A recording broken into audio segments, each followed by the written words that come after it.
Thanks for joining us again, and welcome to Winfield's week of Rugby League.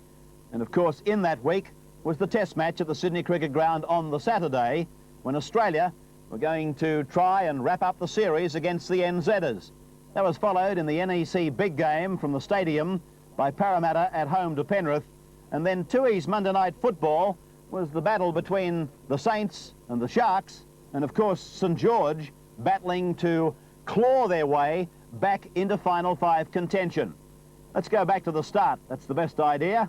And here's the test. Australia versus New Zealand. Well,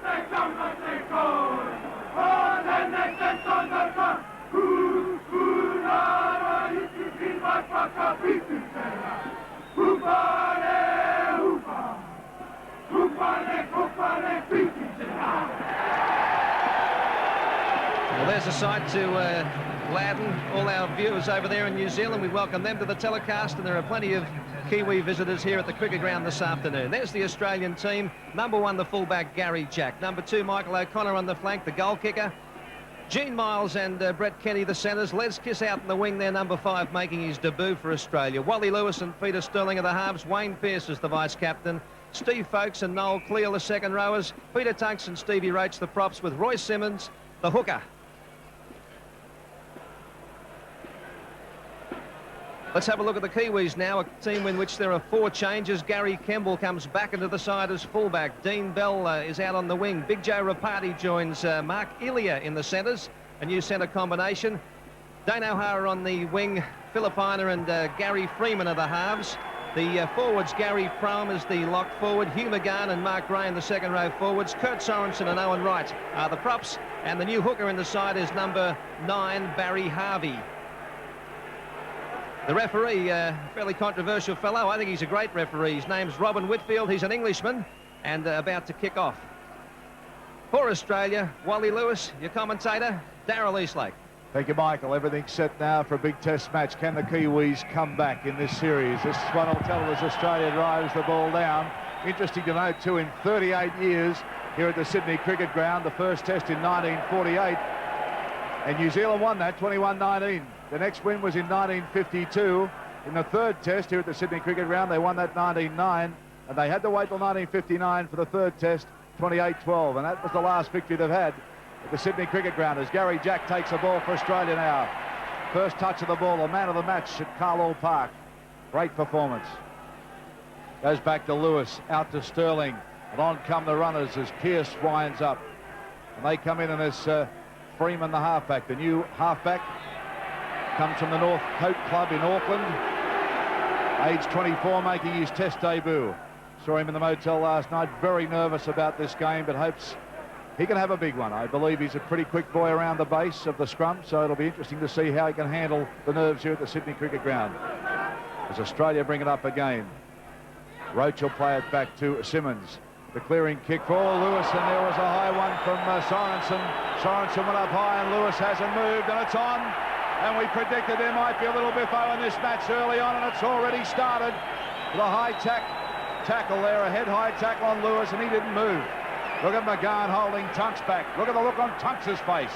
Fired up for this test, Tunks. Referee Whitfield settles him down. Look at Tunks talking too. Plenty of feeling already out here at the Sydney Cricket Ground. Whitfield is sending 10 minutes off in the bin. 10 minutes off. Well, a crucial thing that's happened here to New Zealand, and no one's moved yet. He's indicated time off. He's indicated time off, the referee. Lewis on the ground. Let's have a look at this again. There's Lewis with the ball. The Sorensen comes through, and bang, thank you. Did not miss him. Another angle for you as Lewis takes the ball, and bang, big Kurt Sorensen drops him, and Lewis went down like a sack of potatoes. Lewis still down. Well, Jack Gibson, a pretty fiery start to a game that we thought they might liven proceedings up, but maybe not so early. Well, I think the referee led towards it because there was no discipline in the last tackle. They held Australia down for a very long period there, and he didn't want to do anything, so he can be blamed. Just inside the Kiwi territory, Lewis running off Lewis with Roach. 10 metres inside New Zealand half now. Simmons again getting it away to Lewis. He's made the break, Lewis. Still going strongly. Looks for support. Out of one tackle. Still going, Lewis. A pass back inside. Finally out to Sterling, but the referee has halted play.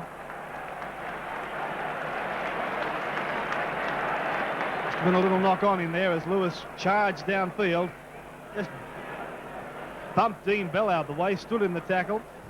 Australia's ball out to Lewis. Defence comes up at Gary Jack. Gary Jack makes a break, gets it back to Kenny. Kenny puts on the pace now. Puts a pass right over the head, but can't be taken by Australia. New Zealand come up with the ball.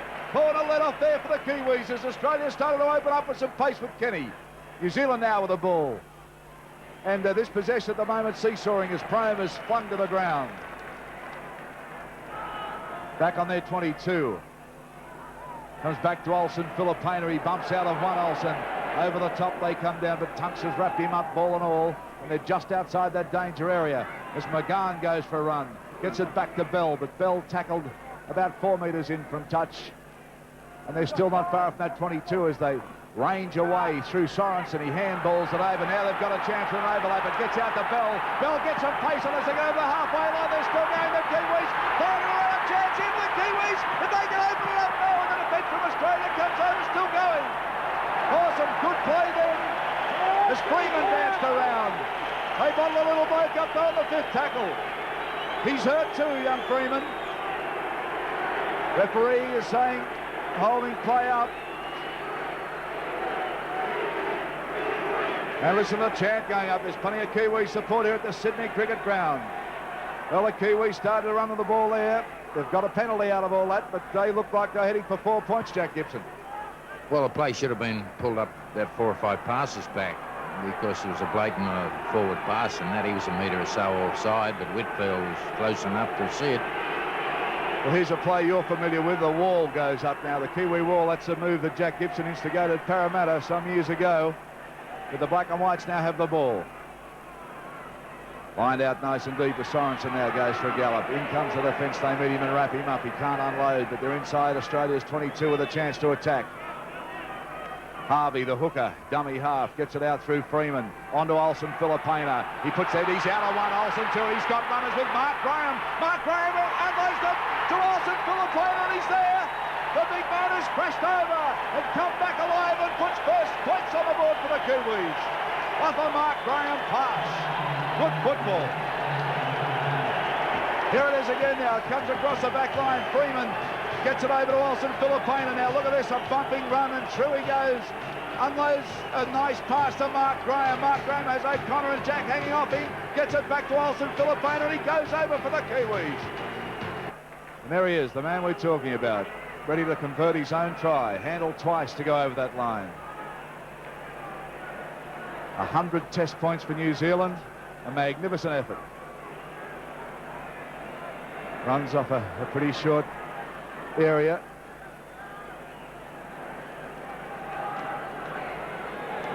Look at this power in the man's legs. They're huge. The concentration written all over his face.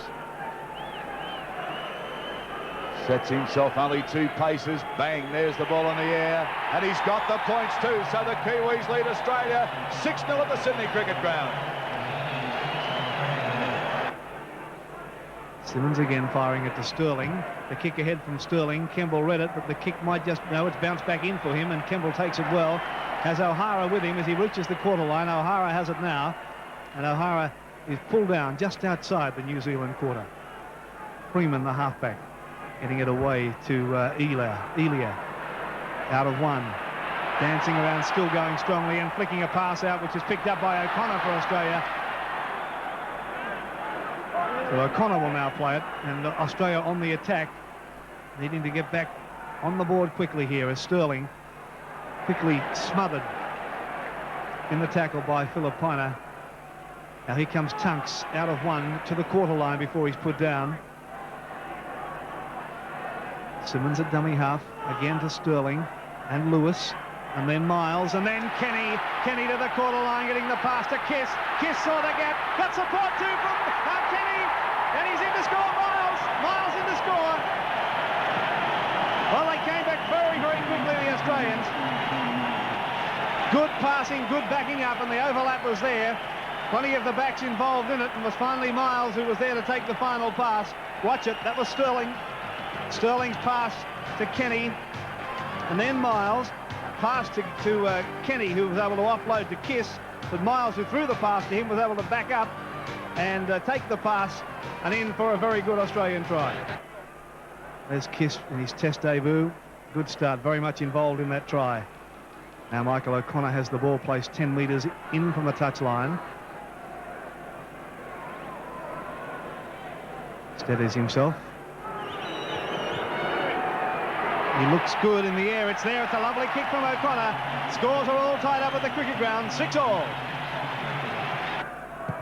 McGann slams the ball down, but it'll go to O'Connor. And O'Connor comes across midfield. No support, so he takes the tackle. And the defence, good chase there from New Zealand. Gary Jack running away now as McGann wraps him up. Back to Crusher. Cleal goes from there. Crusher, in they come.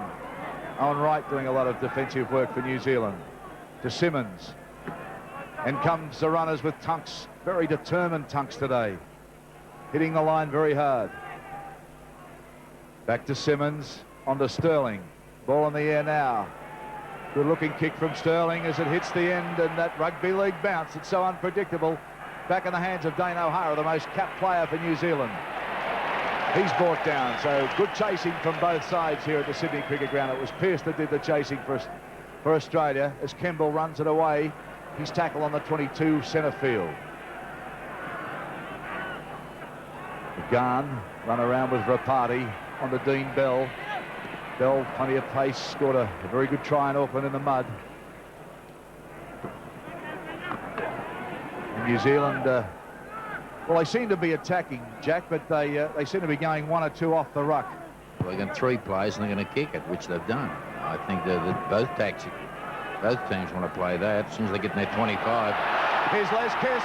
Kiss for the chance. He's got plenty of pace. Kiss goes down into support coming up. They might miss it. He throws a pass around. And Gary Jack's in for Australia. And that's a great try. Les Kiss able him up as the Australians grab him up. But it was Gary Jack that went in. Oh boy, has he got some pace.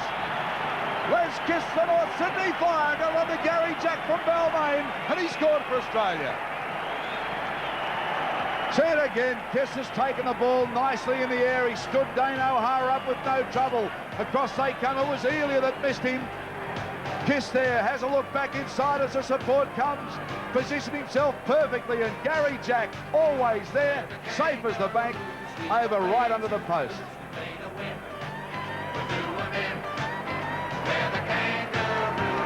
Yeah, well, Kiss was great here. He'd done a great play. He beat 3 or 4 off, but to me, the big play maker was Gary Jack. He had around 50 or 60 yards. He anticipated Kiss was going to do something. And that's the difference between a great player and an ordinary one. There's the conversion, Jack Gibson. So, Australia now 12 over New Zealand 6.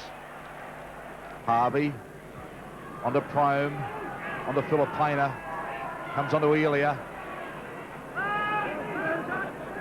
Stephen Folkes around the ankles. Good tackler. Prome. Wright puts the ball up again. Gary Jack forced to run back for the ball. New Zealand chasers coming through, and he just toes the line, but the referee's brought him back out. Ian Maurice, well, I don't know. I think they've got to start to kick. They look better when they put the ball in the air.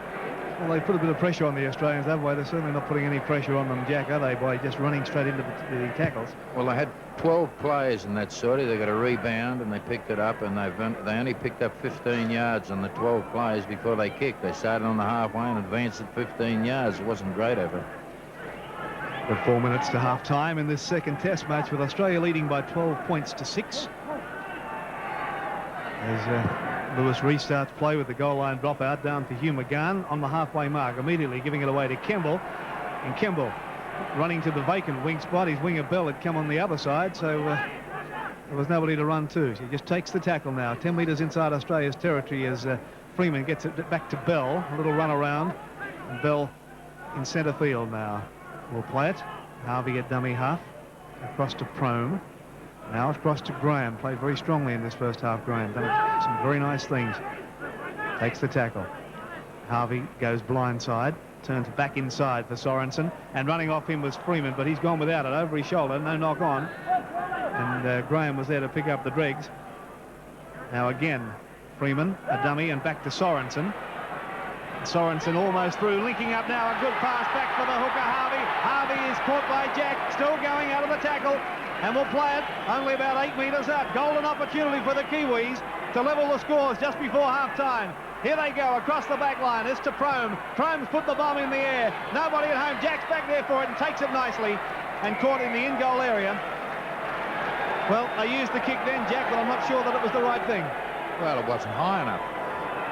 Plus, they'd never give their runners a chance to get under the football. Jack had plenty of time to pick it up.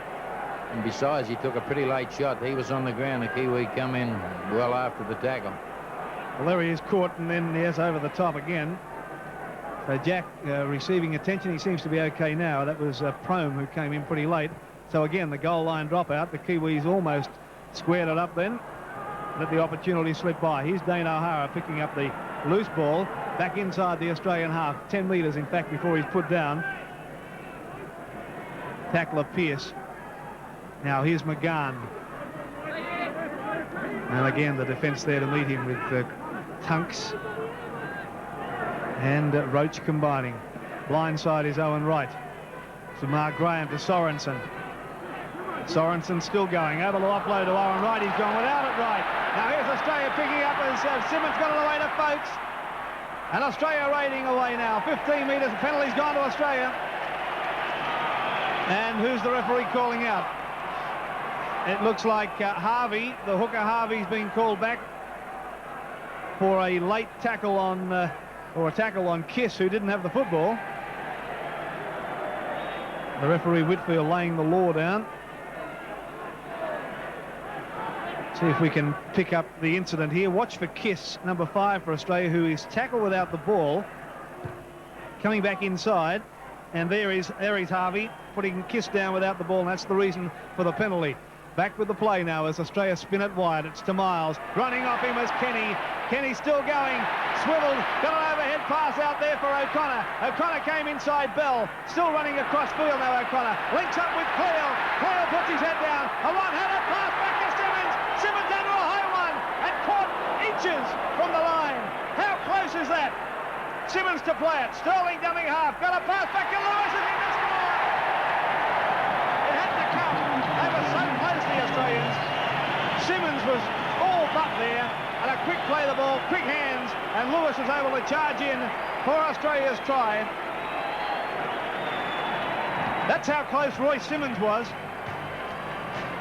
Quick play the ball from Sterling across to Lewis, head down, momentum and everything across, takes the tacklers with him, and Lewis in for another Australian try. Well, the build-up was the try. What Lewis done, which you expect him to do, which he's very good at. He crossed and run that 4 or 5 yards, but to get it a metre out from the goal line with 30 seconds to go, that was the big play. That's 30 seconds to go, spot on, Jack. And where New Zealand were pressuring Australia just 60 seconds or so before, Australia very quickly turned that around to post yet another try. Now here's O'Connor to attempt the conversion. He's only just outside the right-hand upright. And it's there. So Australia go further in front. 18 points to 6 as half-time is signalled. The players leave the field.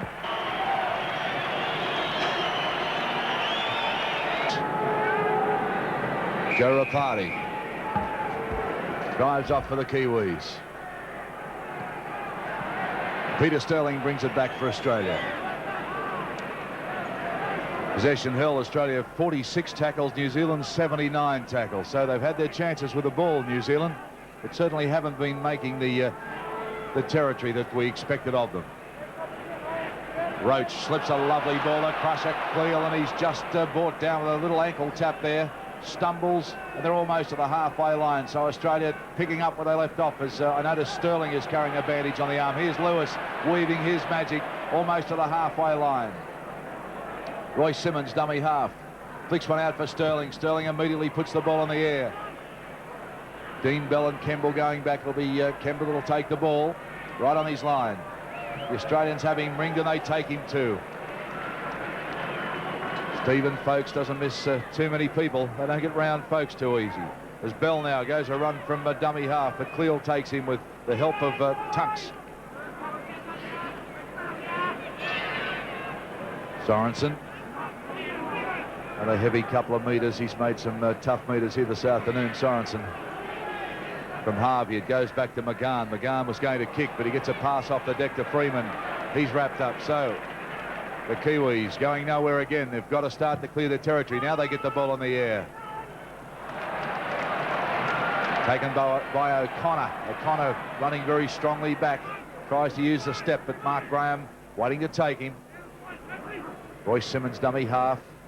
Little run-ons going everywhere as Simmons puts out another pass. This time for Gene Miles. Centre field, Australia. About 32 metres out from the Kiwi line. Sterling. Wrapped up this time, though. Too much black and white defence. Australia now keen to get the ball out. We've got plenty of runners as Pearce unloads. He gets it to Folkes. The Kiwis just take him. But they're inside the 22 by about a metre as Lewis gets them running off Cleal. Cleal comes back, unloads back to Lewis again. Australia looking dangerous as Pearce is wrapped up with McGahn. And that time Australia went nowhere. Back it comes for the kick. Lewis has a shot, a drop shot. It's a horror.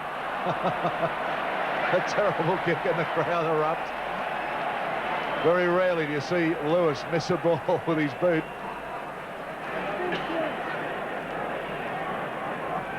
That's with Sterling again. Again, that kick from Sterling. Picked up this time by Hugh McGahn. Now O'Hara, 10 metres out from the New Zealand line. Australia lead by 18 points to 6. And New Zealand really have to get on the board quickly in the second half. The Australian defence is very, very tight.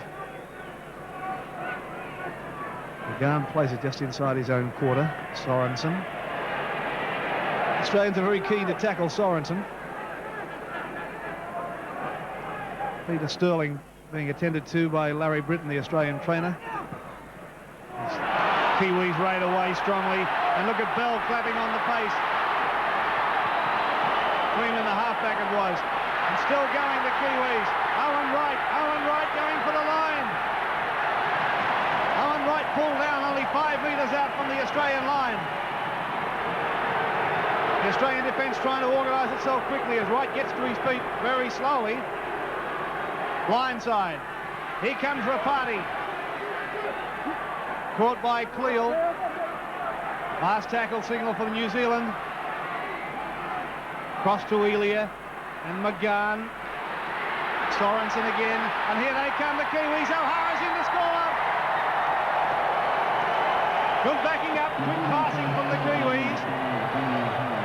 And a Dane O'Hara in to score. Touch judge is in again to report an Australian player, but the try has been awarded. That pass from Sorensen was a good one, and that one from Graham, an even better one. That created the extra man. O'Hara was able to go over untouched to score that try. Well, it's a pretty smart try, this. Australia should have been penalised much earlier, but I'll give it to Robin Whitfield. He let the play go on, and eventually they crossed that line. The try scorer, Dane O'Hara, and it's Steve Roach, who has been spoken to by the referee, again on a touch judge's report. Well, I think Steve Roach is growing up now. Well, New Zealand had to score first in the second half to stay in the game. They've done that. Now Filipina will attempt to add the extras. He's taken it back to the quarter line. He's brought it 10 metres in from touch.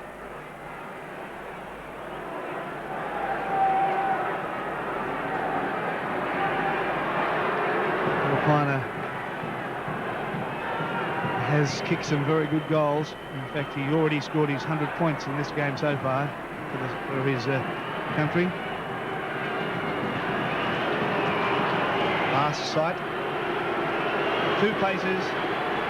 And there it comes, and it's there. Fine kick from Filipina.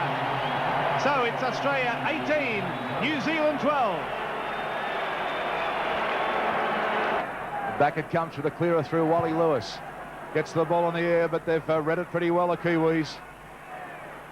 Dean Bell. Plenty of pace, this fellow. Puts the step on. The goose step, but they read it well and take him centre field. 32 metres out from the Kiwi line. Campbell thrown down. The Kiwis need to get organised quickly now. They've started to show some spark in the second half. As McGahn gets one off the ground to Elia, can't be taken. Kenny gets it onto O'Connor. O'Connor stepping and still going. Elia comes back with the help of McGahn and they wrap him up. But they're inside the 22 now, the Australians, as Roach goes forward. Gets a good ball up for Cleal. Cleal brought down. Harvey around his legs. Simmons gets one round the corner, goes on to Stephen Folkes. And Folkes is only about 4 or 5 metres out as Wally Lewis gets set, a dummy half. Out it comes to Sterling. Sterling gets it on to Miles. Miles has Kenny there. Kenny tried to handball it out to Gary Jack. They still keep it alive. Les Kiss.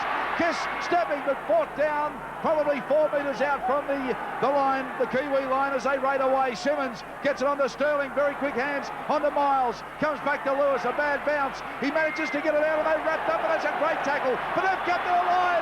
Here's Tunks roaring down the line. The ball goes out for Simmons and he can't handle it and falls on it. Well, the pressure from Australia, but the New Zealanders are holding them out. Sterling on to Pearce.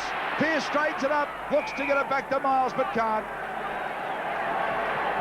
That's a changeover, the second of the match. Well, the Kiwis' defence then withstood some pretty strong pressure, Jack, and did it pretty well. Well, since half-time's been over, I must get that movie. They had a look at it, but they certainly improved on their defence and offence.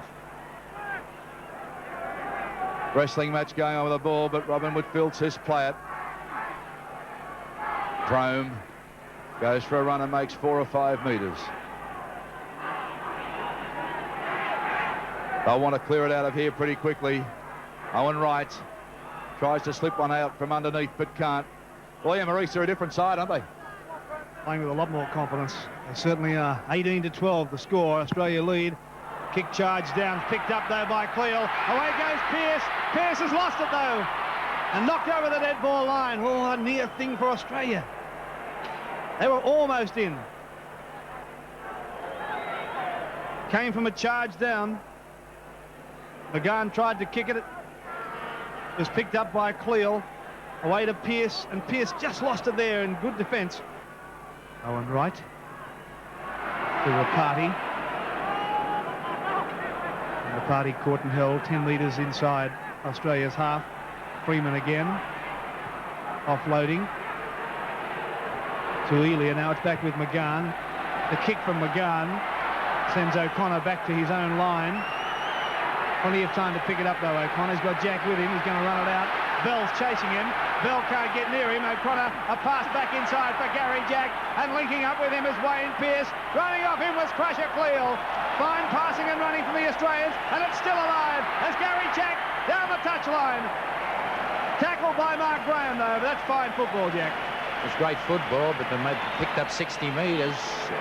But he's run out. He's let him get him over the sideline. From here on in, it's a New Zealand ball because every scrum has gone to feed. Harry Jack with nowhere to go, and Mark Graham coming across in cover. A 60-metre gain in that one movement. As the scrum goes down, 32 metres out from the Kiwi line. 18-12, Australia lead. It's a punch up in the scrum. The scrum has erupted. Plenty of punches being thrown from both sides. The referee said play on, and they're doing that. Now he stopped it.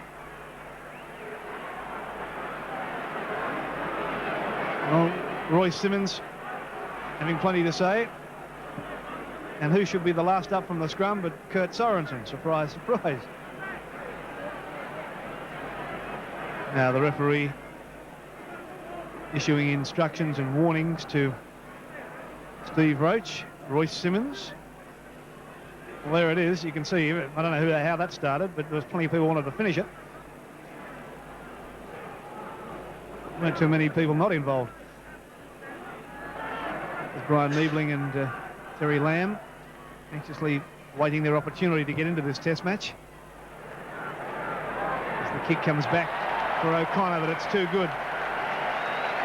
It bounced and almost went at a 90-degree angle.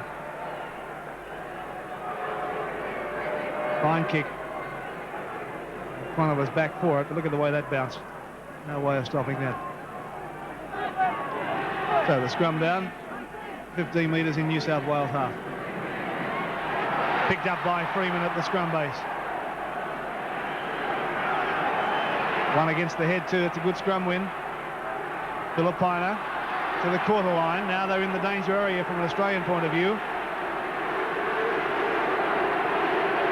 Now blindside comes Mark Graham, linking up with Kemble.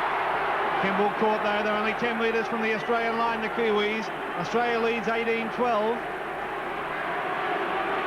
It's a cross for the hooker, Harvey. He's caught 10 metres out from the Australian line. Simmons the tackler. Dummy half McGann. Away goes Sorensen. Pass out there for Filipina. It's a bad one. Picked up by Rapati, who stuck his feet in the air as Brett Kenny tried to come in over the top. The play out on the quarter line.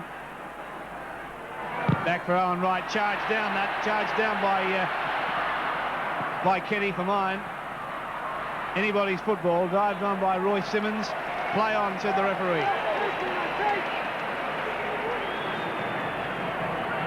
So the Australians via G. Miles now running strongly 5 metres short of the halfway mark. Away goes Tunks. It's the halfway line. You can just see, just gone out of your screen. 18-12. Australia clean to that 6-point lead. Now Steve Roach slips it back for Cleal. Inside New Zealand territory now, Cleal. Plays it to Simmons. A little scamper from dummy half and linking up with Folkes. Folkes is caught. Simmons up there at dummy half again to Peter Sterling. A shot at a field goal is looking good. It's there. Field goal to Peter Sterling. That gets Australia out of that danger area. A 7-point lead. Well, it's temporary relief. They've got to go in there 3 times. They've got to score, kick a goal and score again for New Zealand to win it. Whether they can do it, we've got 12 minutes to find out. Peter Sterling playing his first test match in Australia. Roy Simmons. Get it on to the other member of that front row, and by gee, it's a formidable one for Australia. Peter Tunks.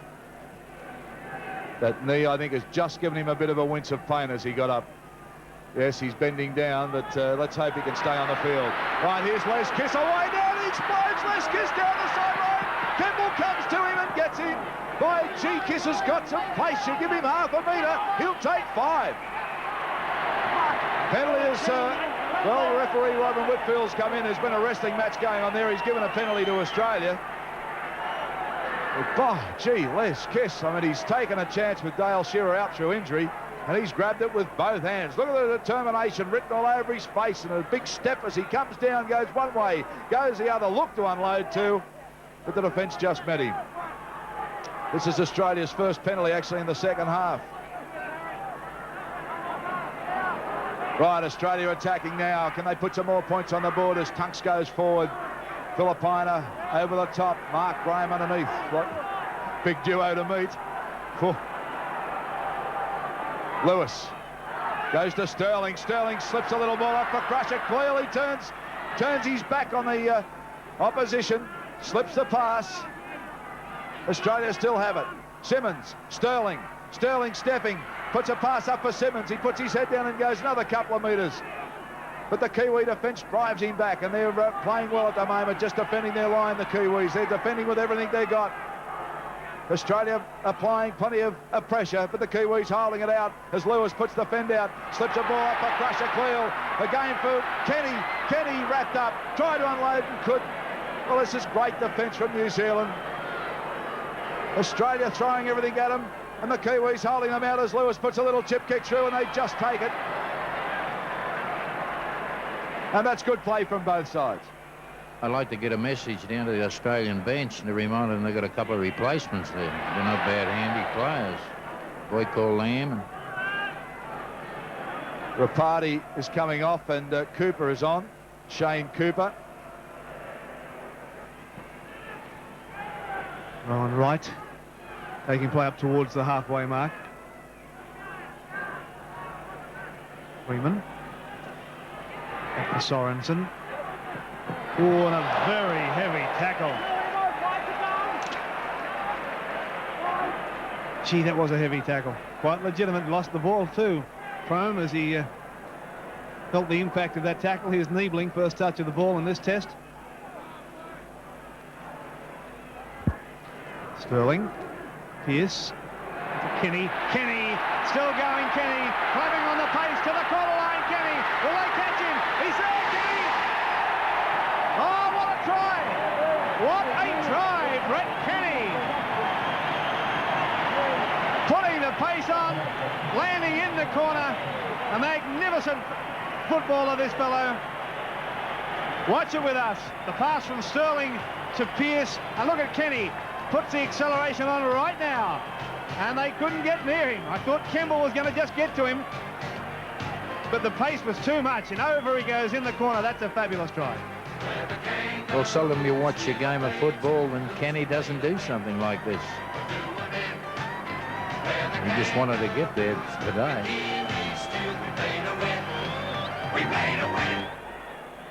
Kemble got there, but all too late.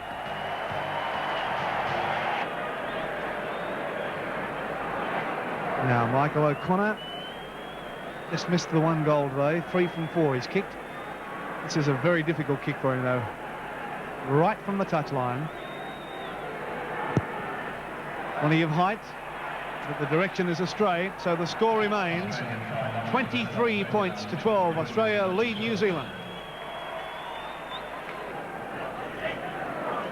Sterling, a little dummy, and finally getting it away to Jack.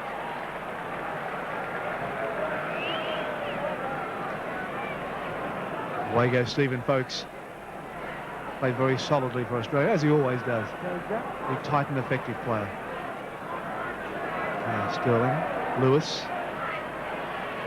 Run around with Miles, back to Lewis, and finally to O'Connor. O'Connor still going. O'Connor. Kemble coming across in cover as O'Connor stepped, gave it away to Pearce. Pearce is caught by Kemble, but he's only about 5 metres out from the New Zealand line. Australia hungry for another try as Sterling stands, got it to Lewis, knocked down by the Kiwis, picked up by Simmons. Away it goes to Folkes, across to Miles. Miles, a short pass to Gary Jack. And Jack caught only about 3 metres out from the New Zealand line. Miles to Sterling with a penalty. Not playing the ball correctly. The penalty has gone to New Zealand. A little over-anxious. Gary Jack, well, he didn't get to his feet. That's the first thing you got to do. Graham. Played pretty solidly, particularly in the first half, Graham. Now Owen Wright. A one-hander to McGahn, back to O'Hara. The Australian defence equal to the occasion as the seconds tick by to full-time. Here's Filipina. Oh, and it's been picked up. The kick's been picked up by Wayne Pearce, and there's not a man anywhere near him. As he plants the ball down for another Australian try. Well, Wayne Pearce's smile says it all. Olsen Filipina tried the little chip through, and he couldn't have done it any better from a Wayne Pearce point of view. He made it look so easy. Watch it again with us. Here's the kick from Filipina. Thank you very much as Wayne Pearce got on his tiptoes, pulled it down, and careered away for the easiest of tries. It don't come much easier than that, Jack. He done a great job of picking this ball off. But when he turned around, had to run it, he's that far in front, Darryl Eastlake could have scored it. Oh, I don't know about that. Yeah, Junior enjoyed that. So, O'Connor with his easiest conversion attempt of the afternoon. 3 from 5 so far. Make that 4 from 6. Australia further in front. As full-time sounds, it's Australia 29 defeating New Zealand 12. Full-time score in this second test match to wrap up the series. Of course, we have a third test coming up Tuesday week from Brisbane. Well, it's always nice to be the bearer of good news. This time it's great news for Parramatta as they welcome back last Sunday to the Parramatta Stadium and the top grade one of their finest ever players, Michael Cronin. Penrith were their opponents, and the Panthers, of course, also needed a win to stay in the hunt for the top 5 and that search for the Winfield Cup. But all that aside, it was always going to be Michael Cronin's day, although as we'll see in the first half, it was a nervous Mick Cronin that made his comeback.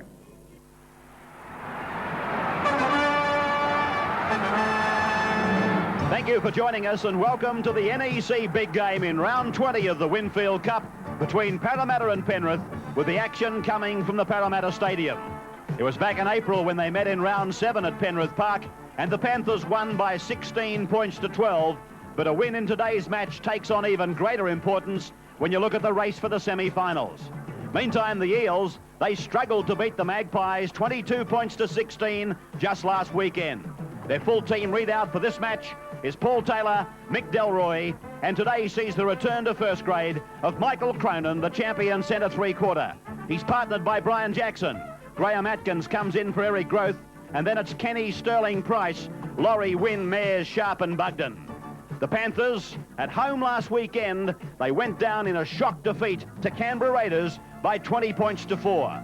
Their team is Robards, Green, Izzard, Gonzalez, Wolf in Felidiard, Clements, Alexander, the young man whose individual brilliance could be the saviour of Penrith in 1986. He returns to the side after being out for the last 2 competition games through injury. In the team as well, at lock, is Colin van der Voort. Then it's Chris Houghton, Craig Izzard, Goodwin, Simmons and Gerard in the engine room. The referee for the match is Kevin Roberts. Penrith running from left to right.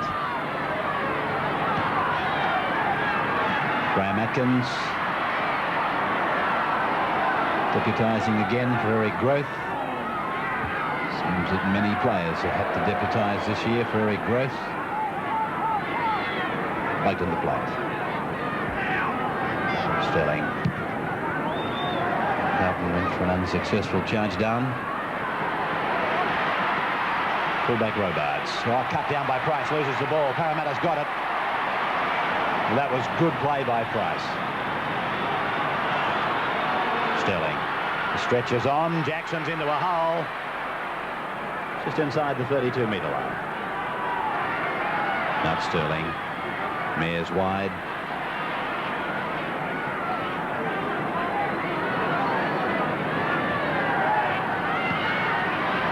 Peter Wynn.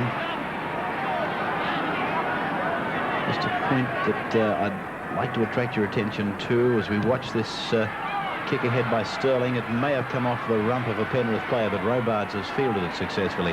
Now that Penrith have got the ball, just keep your eye out for a lot of pressure that Parramatta's forwards, particularly their markers, will try to put on Royce Simmons, depending, of course, where Royce plays today. Sometimes he plays first receiver, sometimes he plays dummy half. And here's Penrith giving up possession for the second time in as many minutes. Voluntary errors. Laurie. Delroy is injured back towards the touchline on the Ken Thornett stand side. Sterling holding it back, getting it out to Kenny. Kenny can't offload. He had a runner outside him in Cronin. Sharp. The dummy half is Cronin. Sterling. Short ball for Taylor. Taylor wrapped up by Clements. Delroy getting back to his position. Sterling. Brett Kenny. Long ball. Cuts out Price. Cuts out Cronin. Laurie turns it inside to Cronin. Cronin gives it outside to Delroy. Delroy stands in a tackle. Gives it back to Ray Price. And Price burrows over for the first try of the match. Well, Parramatta just built up an enormous pressure, which was aided and abetted by Penrith's inability to hold the football. Twice they offered it up in the first 2 minutes, and Parramatta mounted pressure that Penrith eventually couldn't withstand. It was a tremendous pass by Kenny. It went very wide to Laurie. He danced on the spot, turned it inside to Cronin, who gave it outside now to Delroy. And then Delroy, there's not much of him. He's able to stand. Nobody came over the top. Well, they did, but it was too late. He got it off to Price. He burrowed through Goodwin and Alexander, and there's your first try. I thought that Laurie might have looked on the outside. He had his winger Delroy in support, but he elected to turn the ball back on the inside. It worked out fine for him. It was Cronin who stood in the tackle. He drew the defence, switched it back onto Delroy there. The tackle wasn't finished off. That allowed him to get the ball back to Price, and he bumped his way through for the try. So Ray Price picks up another try here at the stadium. In '82, he was the Dally M Player of the Year, which reminds me those awards are coming up very, very shortly, as Cronin's kick from the sideline is just wide. So in the NEC big game, in the early minutes, Parramatta leads Penrith by 4 points to 0. This is Laurie.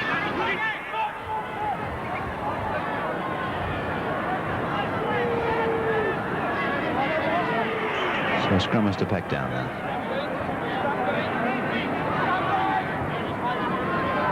And what's going on here? Laurie is non-compos mentis. Sterling's trying to wrestle him to the ground. Now he's gone to play. He's gone to play with Penrith.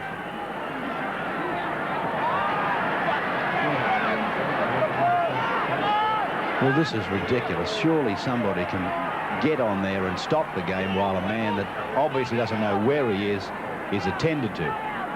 Completely out of the play, Laurie. He's back in defence with Penrith. He's with the Penrith winger at the moment. He just lined up with the wrong side. Sterling. Be nice if he tackled somebody from Parramatta. This has bugged him. Now, Graham Richards, the trainer, has got onto the ground and taken Laurie off to treat him. His win. Taylor to play. Sterling's kick going down in towards that touch in goal area, but it's coming back with David Green, and that's good defence by Mears. He's just in the field of play, Green. I thought that Green did the right thing there. The ball was very close to going dead in goal, but with these huge in goals at the Parramatta Stadium, you just can't afford to take the risk. He got back very quickly and elected to run the ball back into the field of play.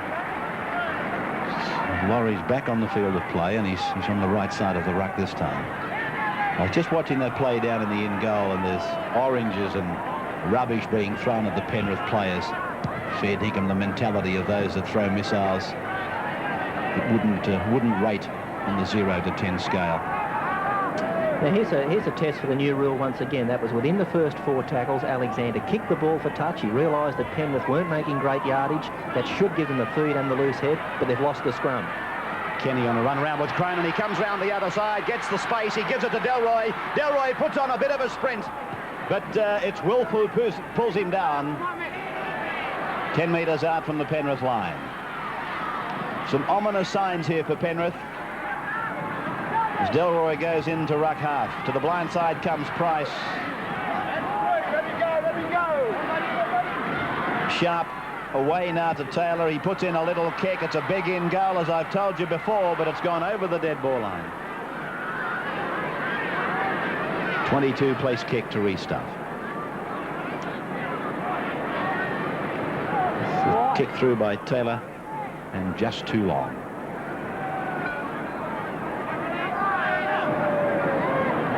Now let's go to the sidelines. Graham has been able to get David Lydiard from over with the Penrith fans. Here he is. David, huge problems out wide. Yeah, well, they're going to have to contain Brett Kenny out wide. He's showing sparks of what he did yesterday, and if they don't stop him, they're going to be a lot of problems, Penrith. Some interesting tactics from the Panthers. We're in the dressing room. Royce Simmons kicking for touch, trying to maintain the feed inside your own half. Well, if you kick the ball in our own half, we do get the feed, and it has worked at times, but there was a problem up there, and they got the feed, so I don't know what they're going to do. I know the guys don't have to be told they lose this one, and things are pretty grim for the semi-finals. Well, we've got Manly, St George and Balmain in the next 3 weeks, so this one's a big game and we've got to win it. When's David Lydiard back? Next week, hopefully. All right, good luck. Thanks, David. Thanks, Graham. Just on that point, I think I can clear it up for you, fellows. The kick from Simmons went out on the full. This is Taylor. If the ball goes out on the full, you lose the feed. This is Taylor. So let's not go into that any further. That's what happened, no doubt. Sterling now. Doesn't matter what tackle it's on. This is Sterling now, getting it to bounce in Sterling fashion, I suppose. Left-hand turn without a signal, and here's the scrum to go down about 5 metres out from the Penrith line.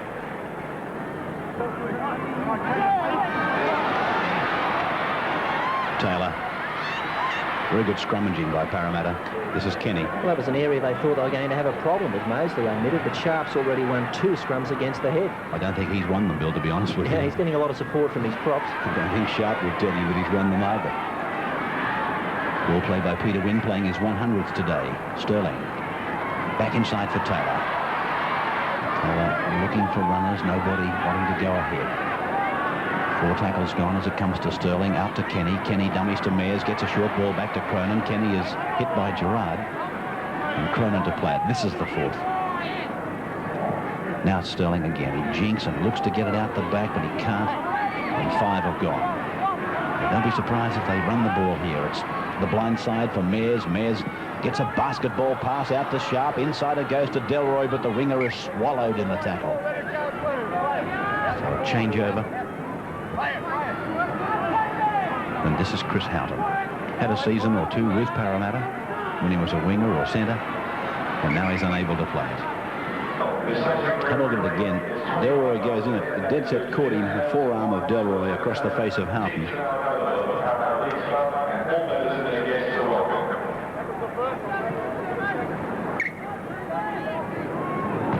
Craig Izzard celebrating. We hope he's celebrating anyway, his 22nd birthday today. That doesn't necessarily mean that Penrith has to win. Let's just hope that he has a good game, young Izzard. Now Peter Wynn, as I told you, playing his 100th first-grade game. He's out cold.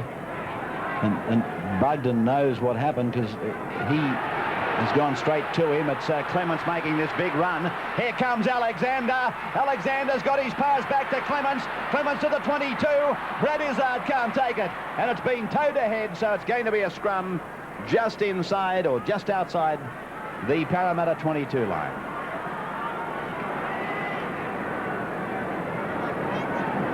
Well, Bill or Graham is of the opinion that maybe Bugden and Wynn had a head clash. As we watch this scrum, the ball goes straight through the tunnel. And here it is. I didn't see that Bugden actually caused it.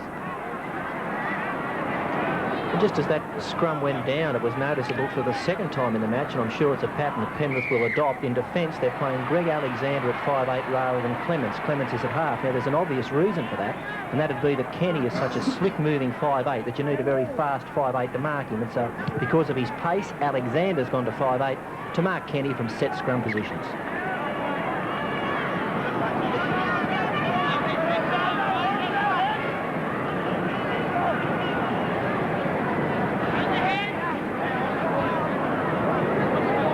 Ball play by Sharp. This is Atkins.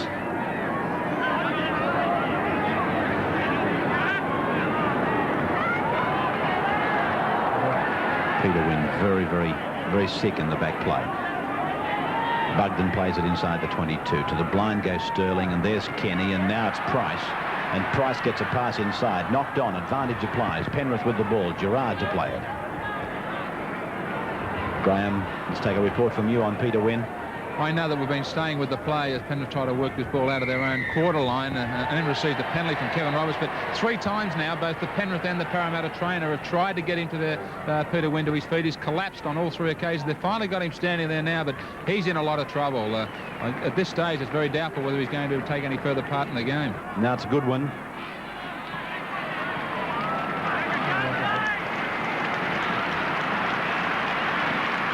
Craig Izzard.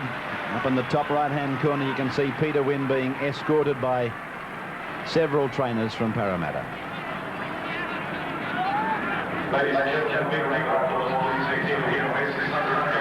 Clements, Alexander, Izzard cutting back in ground and getting away from Sterling, turning it into Robards. Away it goes now to Gonzalez. 5 tackles gone for the Panthers. They know they've got Parramatta playing with only 12 players at the moment. And it may be 11 and a half because Laurie, there's Craig Izzard getting to within 2 metres of the line. Replacement Graham coming on for Parramatta. In 22, Graham Setry. Sterling. Robards going back with David Green, and here comes Robards now. Tackled around the legs by Kenny, over the top by Jackson. Wolf has dropped it. No, he hasn't. He was able to recover. Fortunate for him.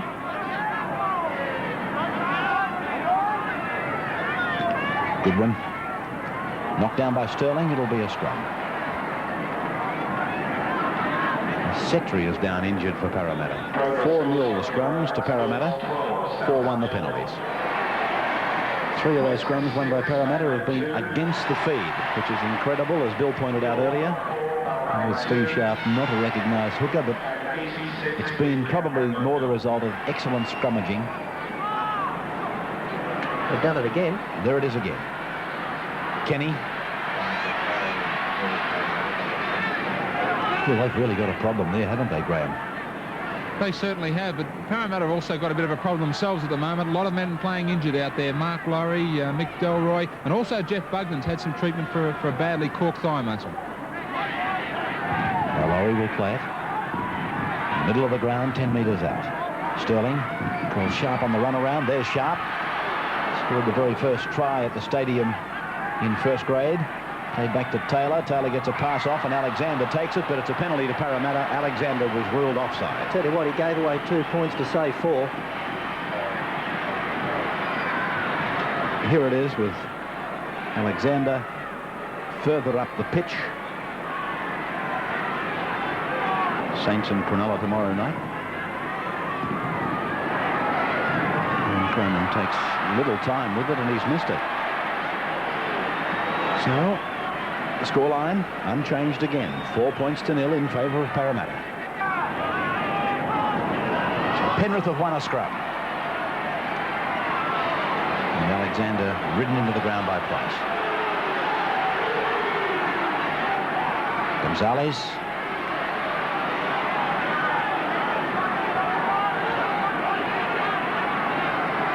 Good one. Up to the 22.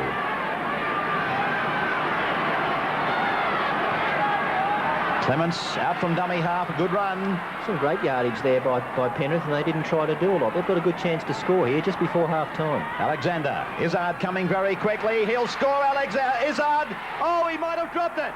Yes, I think he bounced it. Well, it was well put together. The execution may not have been all that excellent, but it was Izzard coming at 100 miles an hour. He's getting good bounces, and then he gets his hands on it, and he can't force it with downward pressure.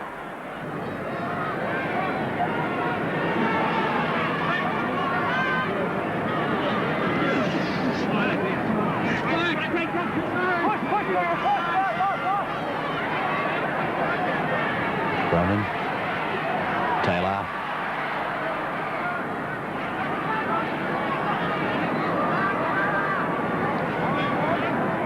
Sharp. I was just watching the last couple of scrums closely. Royce Simmons, he'd had enough of getting beaten for the scrums, even when his own halfback was putting it in. Kenny running off a Sterling special. Kenny's to the 22. Delroy will take it on. Delroy will put the icing on this cake. And Parramatta scores their second try to lead by 8 points to 0.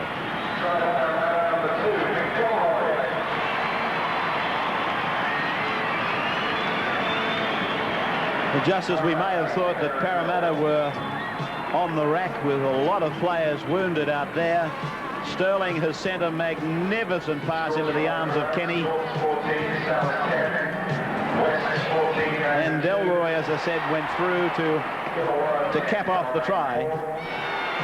It was a beautiful ball, this one from Sterling. He knew exactly where he wanted to put it, and Kenny knew where it was going. He charged into the hold. Sterling put the ball there. It was simply a matter then of catching it. He came to the fullback. Robards drew him, timed his pass to perfection onto the winger Delroy, and he had enough pace to go over and score a very good combination try. There's the Cronin kick, and this time he's raised the flags for the first time today. Parramatta 10, Penrith no score.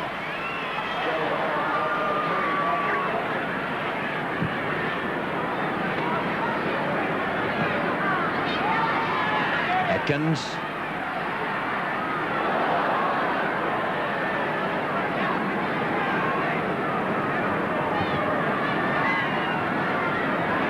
Setri, a replacement who came on for Peter Wynn. Just repeating, Peter was very heavily concussed, and he was replaced about, I'd say midway through the first half. Craig Izzard coming up with the ball for Penrith. Vandervoort. This next couple of minutes are very important for Penrith. If they're going to get back into the match, they'll need to post points before half-time. Houghton. Half-time about 4 minutes off. Simmons, a short ball of Alexander, then it's Gerard, and he's lost it. Parramatta with it.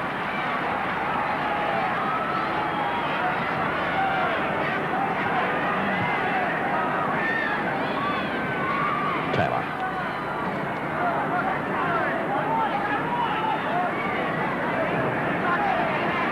Brian Jackson.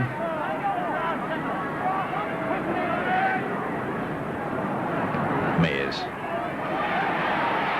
Good play by Mayers, and then Kenny floated into the action. Cronin's calling his winger inside, and Cronin is tackled just on the Penrith side of halfway. Here's Sterling. Sterling's going to get a bounce, is he? No, he couldn't pick it up even though he got the bounce. And the scrum just outside the Penrith 22. Well, Cronin has shown some flashes of brilliance here today. There was Sterling, put the little kick through. He got a bounce, but he couldn't take it.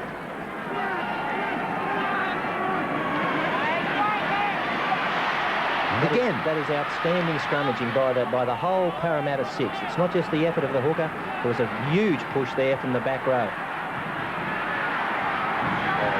Price.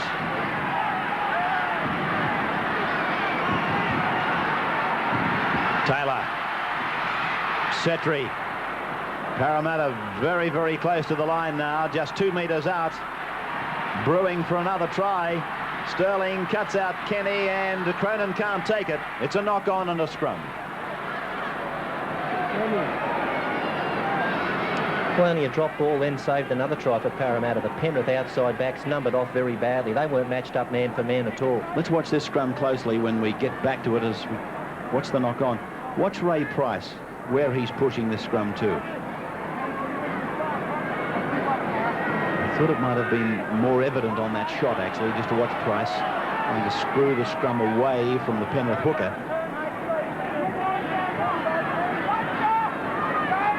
There's something obviously very wrong in there for Penrith, or Parramatta are doing something very right. Craig Izzard.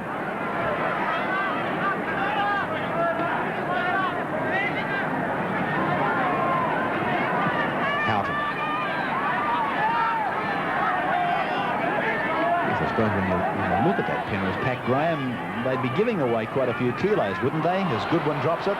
Well, the basic tactic by this Parramatta side is to screw the scrum just as the ball's being put in, which allows the Parramatta hooker Sharp to... It opens the scrums up and gives him a nice view of it. On a couple of occasions, I've noticed that the Penrith front row, in fact, have kicked the ball back into the Parramatta scrum.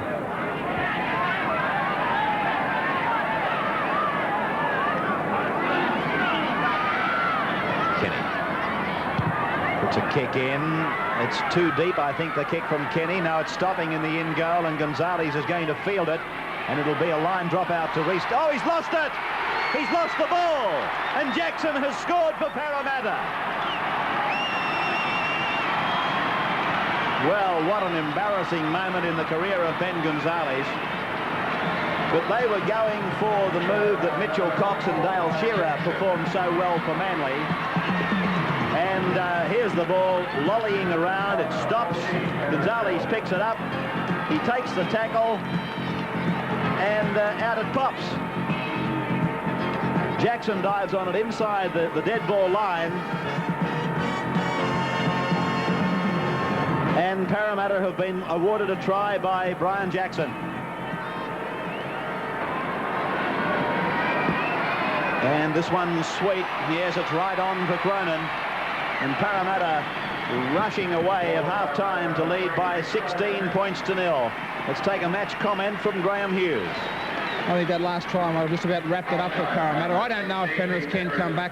If they are searching to get back into the game, then the likes of Alexander and Izzard and even Roy Simmons have got to do a lot more running, especially out of the dummy half position where Parramatta have shown that they are vulnerable. They're carrying a few injuries, but they do have an outstanding back line, and that's they're the players that are certainly getting them to that half-time lead of 16-0.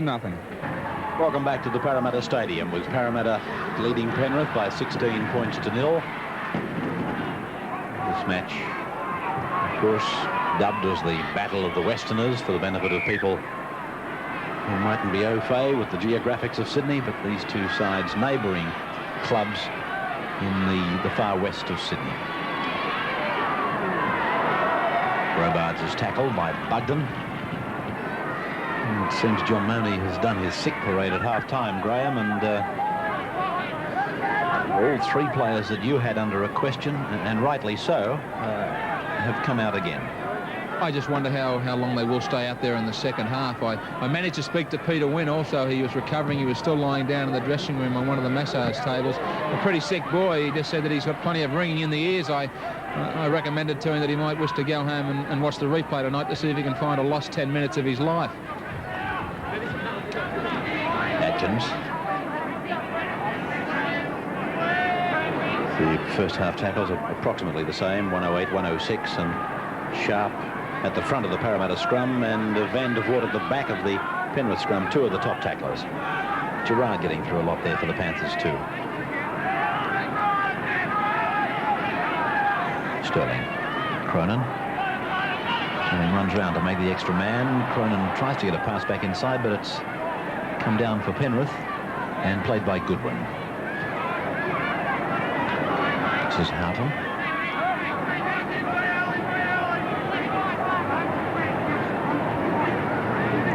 Van der Voort. Well, if Penrith are going to be in this game with any show whatsoever, they're going to be far more, or need to be far more conscious of ball security than they were in the opening 40 minutes. Played by Brad Izzard. This is Alexander. He was dancing on the spot there, Greg. I don't know what he was waiting for. And he paid the penalty. They forced him back 5 metres in the tackle as the ball is kicked by Clements now. Taylor. That's the 32-metre line. Parramatta's into the ground. Atkins. Yes, I was making the comment earlier that Atkins is doing another deputy job, or deputising again for growth. Oh, Joe, Parramatta haven't seen very much of growth this year, have they? Sterling. Price.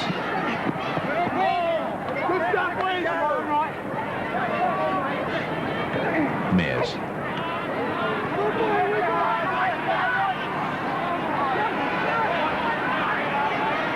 This is the last tackle coming up. Sterling always seems to find time to have a quick look across to see where to put it. And Brad Izzard falls back for it. Gerard tackled Sterling, who's on his haunches. Van der Voort.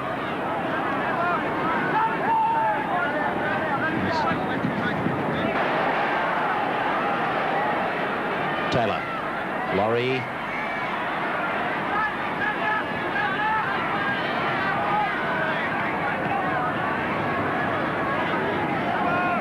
Sterling.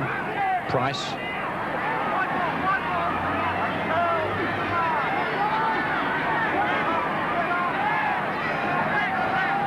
Sterling. Across the field goes the up and under. And Gonzalez has lost it again, and he's forced that in goal. He's having a nightmare of a game, Ben Gonzalez. Yes, confidence counts very much in football, and Ben Gonzalez had a horror of first half, and he started off in the same way in this second half.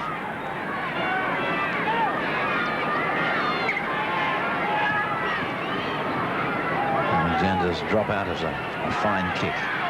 Atkins coming back. Oh, Delroy, I beg your pardon. Well, Penrith made all sorts of handling errors in the first half of the match to get themselves into trouble, but now in this second stanza, they're starting to fall off tackles as well, and if they continue to do this, Parramatta will completely cut loose. Here's Mears. Fully recovered, it seems, from a knock he took about a minute or two back. Now it's Taylor. Bugged in his back deep. He might be looking to have a run, but Kenny's called for it, and it's through him to Cronin. Now it's to Laurie. Laurie can't take it. Izzard was on his way, but he couldn't take it. He'll play the advantage here. And it'll be an Alexander feed. See, the ball came there. It went forward from Laurie, so he just let it go to see if Penrith could gain some advantage. Kenny. Cronin. Kenny. Quick passes. Jackson dives on it. It'll be play on.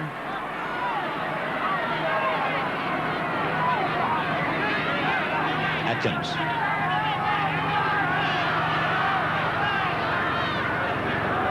Sterling. Taylor. Cronin.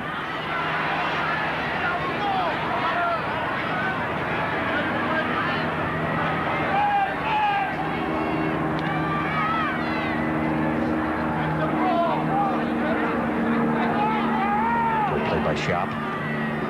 Sterling cuts out Setri. It goes to Cronin. Cronin has to fend off a tackler. He doesn't succeed. Clements pulls him down. And Ray Price is injured. He's clutching at an ankle. As Sterling puts a kick in, Graham, let's take a quick report from you down on the sideline regarding Ray Price. Well, I hope I'm not right here, Ray. I certainly heard a crack out on that field. I'm not quite sure if it was the incident where Cronin was involved in the tackle or Price. Price has been screaming out when he hit the deck. I would suggest it's either his ligaments gone rather badly or even worse. Well, here was Cronin. Price came into contact with Ken Wolfe, and that left ankle seemed to buckle underneath him. Sterling now back on his own 22.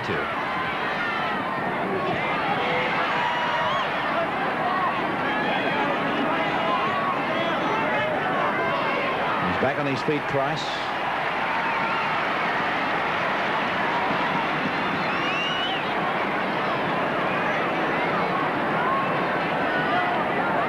Mears.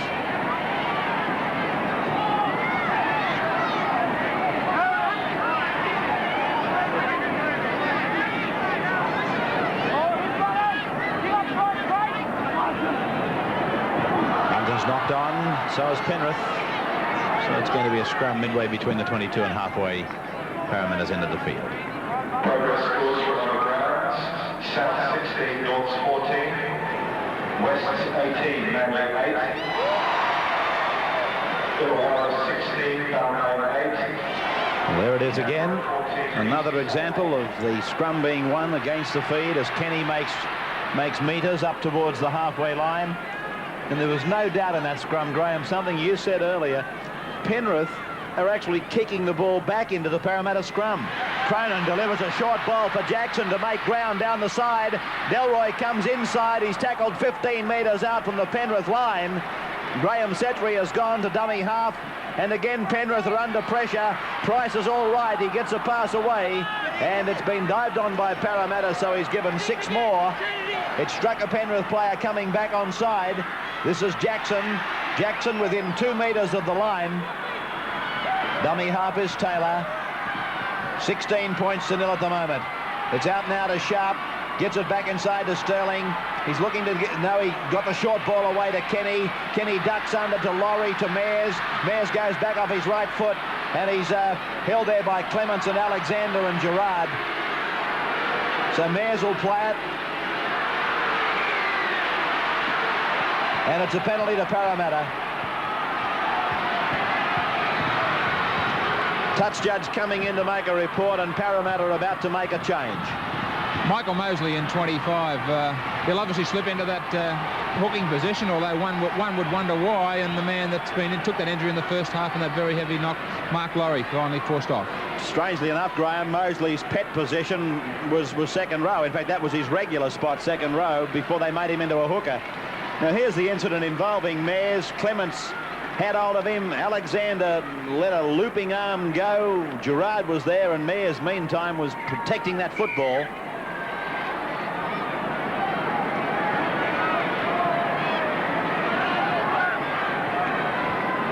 What a week it's been in sport for the Australians. As Cronin, he's missed this one too, so Cronin's having an awful day with his kicking.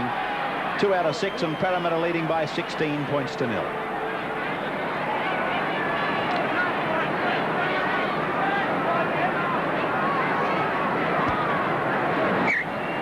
Drop out by Alexander. And to Sterling. Delroy comes back.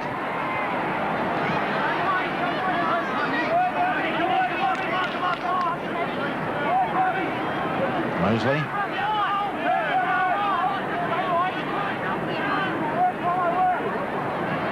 Sterling. Cronin. Setri.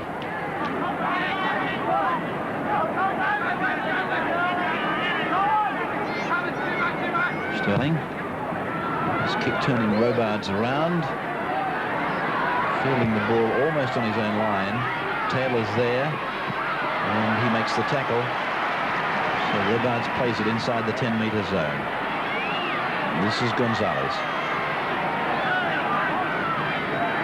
We've reached the stage with Ben Gonzalez and his game today that I'm just hoping he does something good. Outstanding, in fact, to revive his confidence, which must be at a very low ebb. Here's Goodwin. Tackled on the 32 by Kenny. Simmons, or Clements it was, through 4 sets of hands to Wolf.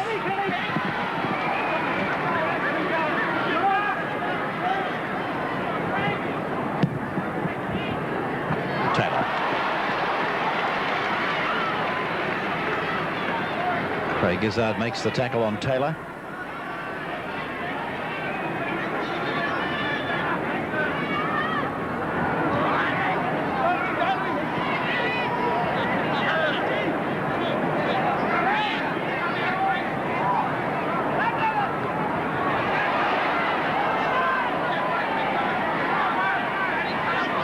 By Delroy.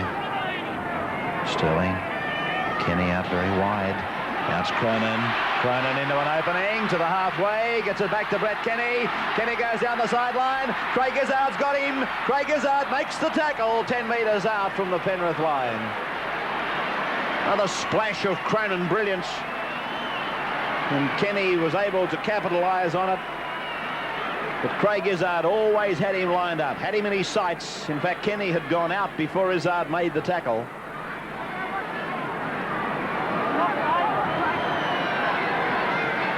Robards. Izzard. Through Wolf, quick hands to Ben Gonzalez. He's into clear space. I don't think they've got a hope in the world of catching him. Sharp is the only chaser. And Gonzalez goes in to pick up a try. And as I said earlier, maybe that will do something towards lifting his confidence back.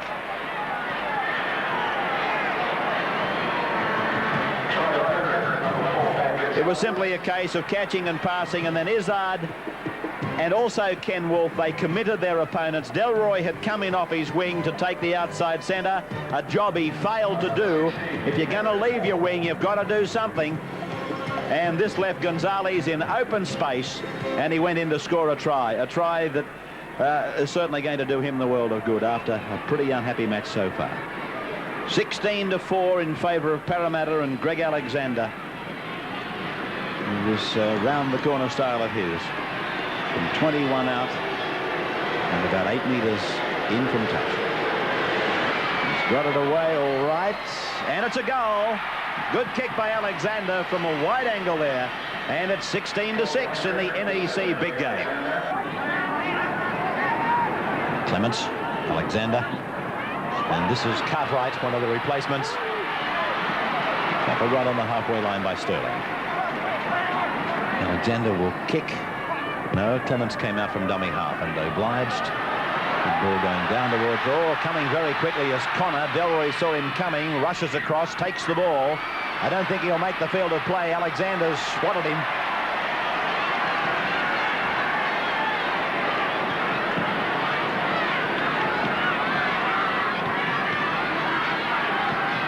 Penrith getting a change ready. Graham, a youngster with more strapping on than the great Cardigan Bay. And the man's name is Mark Geyer. He'll be playing in the 35 jumper, just replacing Jeff Gerard. Gerard off and Dyer on.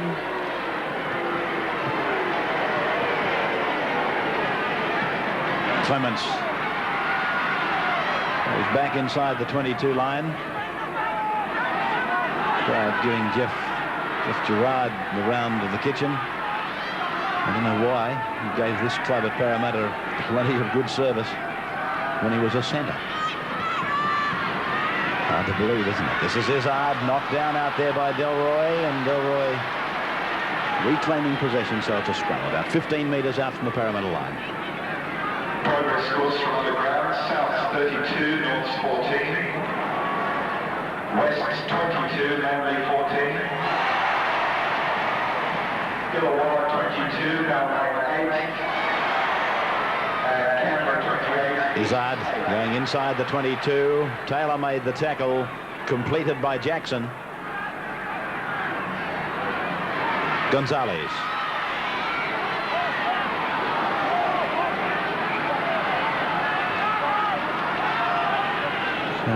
Gonzalez losing the ball. Cronin coming up with it.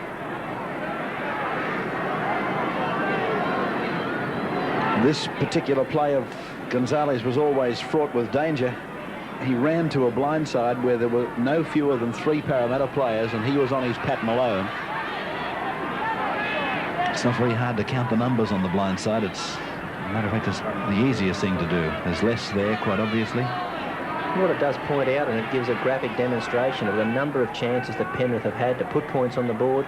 They've gone so close, and on a couple of occasions it's purely been a Parramatta hand that stuck out and knocked the ball down and stopped what could have been a try. Penrith, the scoreboard doesn't really reflect it, but they've gone so close to get to making Parramatta work, but they haven't been able to do that. You can't put points on the board, and obviously you're not going to win a football match. Mears. Yes, of course, those words of advice from Bill are spot on. And there's a charge down by Craig Connor. This will be a try. Oh, what a sweet bounce up for him. And Connor, well, he does a Sterling on Sterling. Craig Connor, the try scorer for Penrith. 4.5 minutes of the match remaining. Sterling put the kick in. Connor put the charge down on. And as I said, Connor did a Sterling on Sterling. So this match is, again, well, reasonably alive. Alexander taking little or no time. Oh, he's missed it. Well, heavens above. There was the try scored by Connor. Alexander placed the ball. He went for a quick kick and missed it. 16-10 in favour of the Eels. Illawarra 22, Melbourne 8.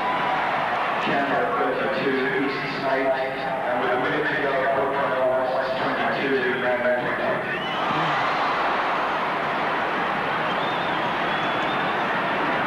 Mosley plays it. Mears out from dummy half, just inside the 32-metre line. Kenny still trying to get some feeling back in that left ankle. He's back in the fullback position at the moment as Mosley is tackled. 25 metres out from the Penrith line, across to Sterling. He puts a kick in behind the winger, David Green. And, oh, Alexander had it, lost it, got it back again. He'll play it just outside his own line. And a penalty to Penrith against Price and Taylor. The markers not standing behind one another.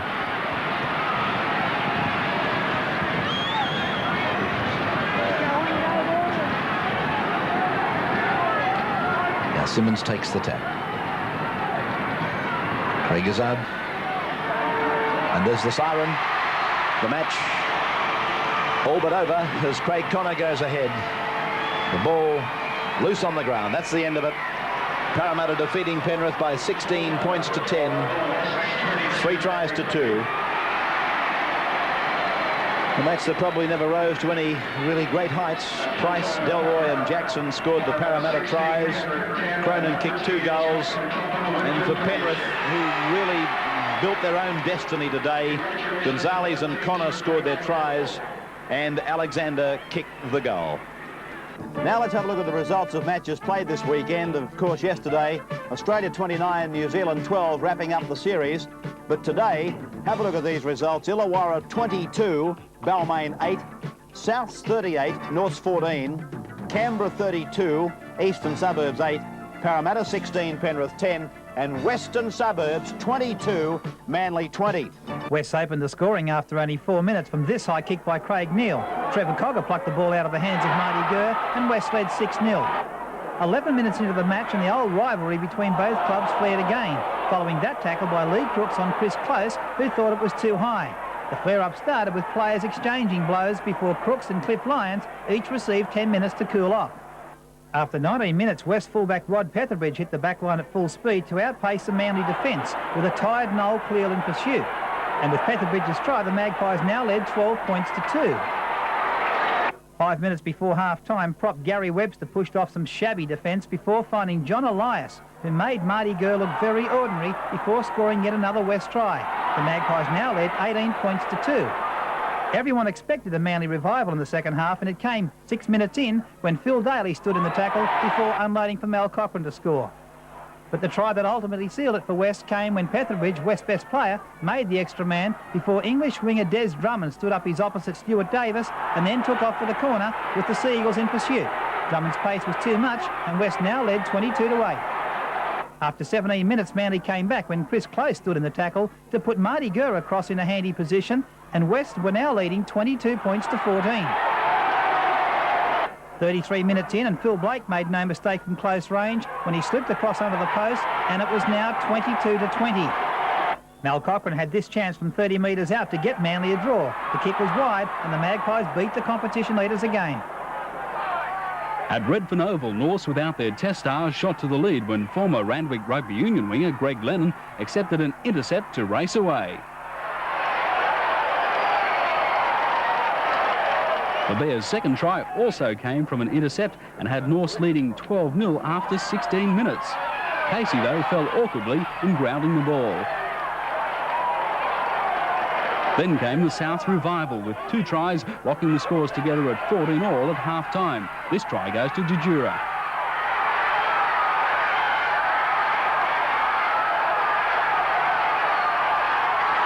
Souths continued to roll forward in the second half with some great attacking flair, producing 4 more tries and a crucial runaway victory.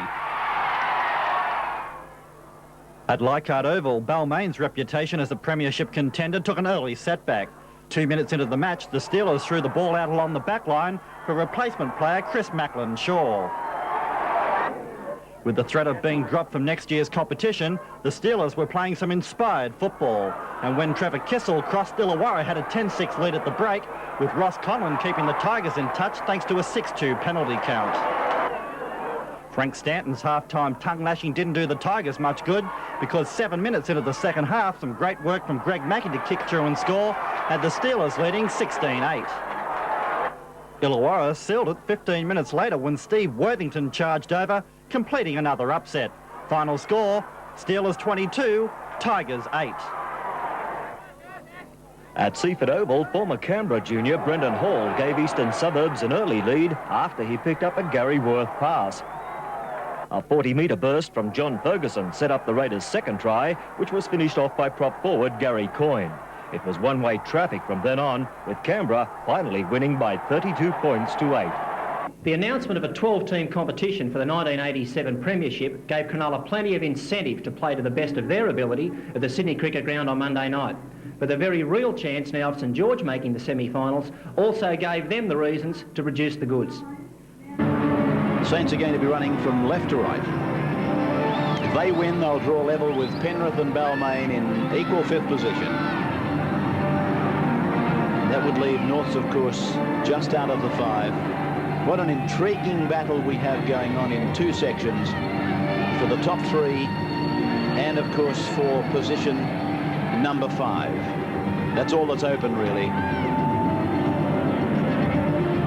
Mike O'Connor has the ball placed, and referee Cooley calls time on. As this ball goes right down, beating the fullback Jonathan Docking at the first attempt. Docking, one of several players in the Cronulla team to use the headgear.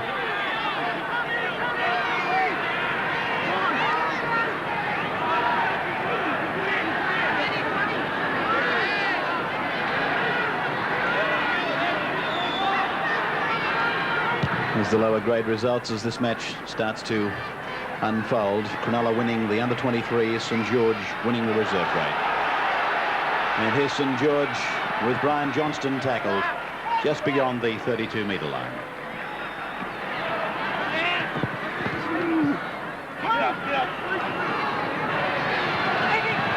O'Connor gets an inside pass to Johnston. He's up to a point about 25 metres out from the Cronulla line. Tackle number 5. Funnel puts it in the air. Some pressure here for Cronulla. Hurst is underneath it and takes it very well. Also takes a very solid tackle by Walford. But Hurst, he was under a lot of pressure. In fact, the St George player, Burgess, got there before him. Kept his eyes on the ball. It's a good job. David Hatch. Jack Gibson. Diamond. This youngster Diamond, I think you'll find, is off to St Helens. He's one of the purchases made by Alex Murphy on his recent trip. That was a knock on there. This will be a scrum. Miller's appealing against the St George player stealing it, but it's fallen on deaf ears.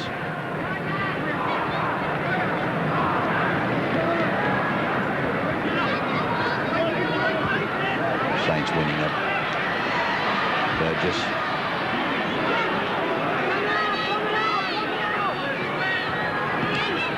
Selby.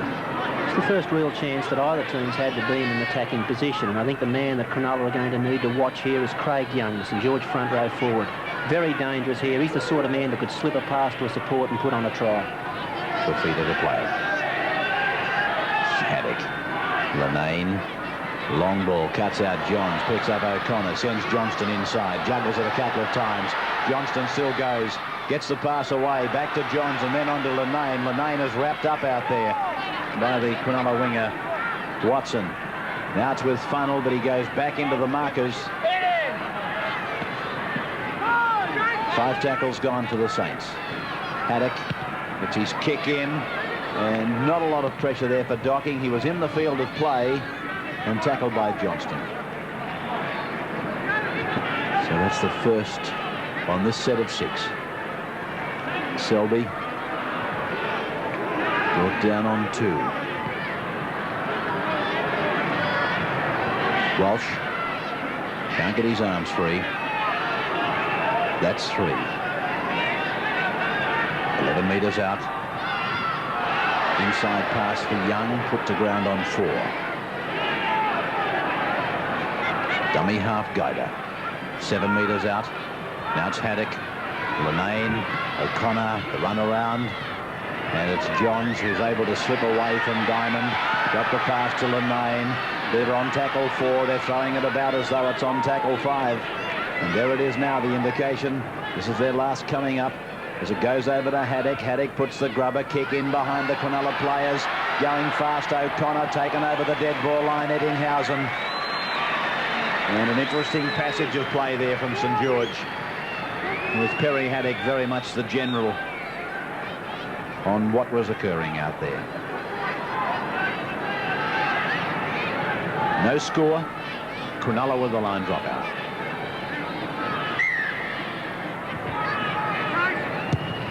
Andrew Eddinghausen. Good drop kick. 50 metres on the fly. Back goes Burgess. Tackled by Jackson, the blonde-headed prop, playing in jumper number 40. This is Guida, short ball for Fafita, up to the 22 line.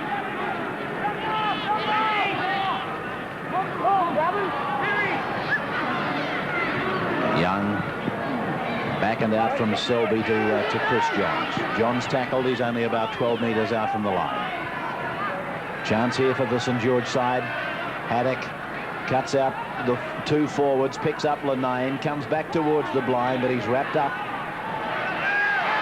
Lanane again tries to flick it out the back, and he's ruled that it went backwards.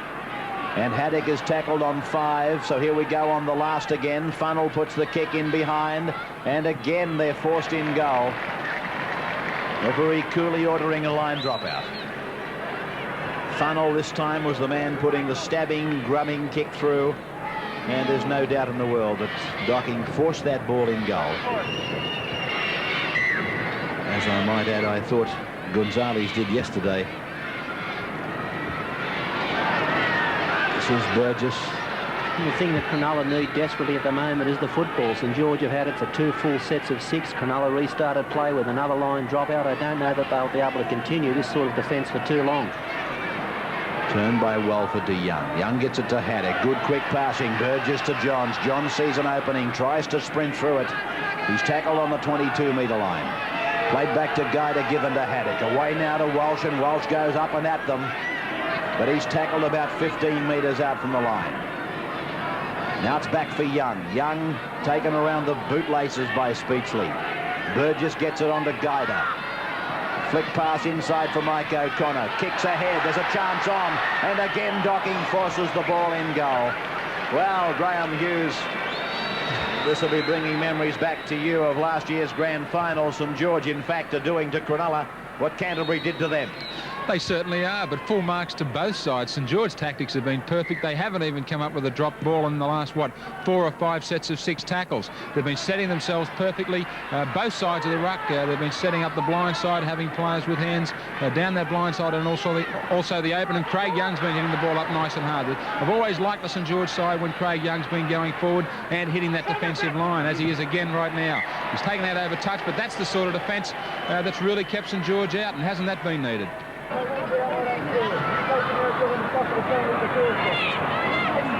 So as this season unfolds, we're looking very much like we could have a playoff situation at the end of 26 weeks.